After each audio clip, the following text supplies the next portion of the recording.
Stop letting Peacock decide your next binge.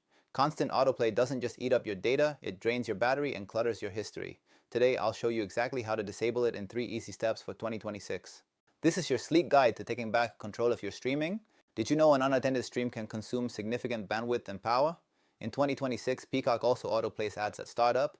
Turning off autoplay is the best way to keep your browsing quiet and efficient. Step 1. Launch the app and head to the Who's Watching screen. On your smart TV, the icon is in the top left. On your desktop, look at the top right. Remember, these settings are profile specific.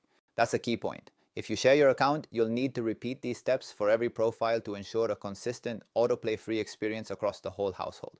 Now for step 2. Instead of just clicking your profile to start watching, find the pencil icon directly below your avatar. Clicking this opens your individual profile's playback preferences. Step 3. Scroll down to playback preferences, toggle autoplay next episode to off. I highly recommend disabling autoplay previews too. This stops trailers from blaring while you're just trying to find a show.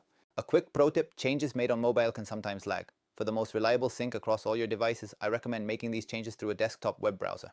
To recap, access your profile settings, click edit, and toggle off those autoplay preferences. It's that simple to stop the noise and save your data. You're all set. If this guide helped you out, hit that like button and subscribe to Sleek Guides for more no-fluff tech tutorials. Thanks for watching, and I'll see you in the next one.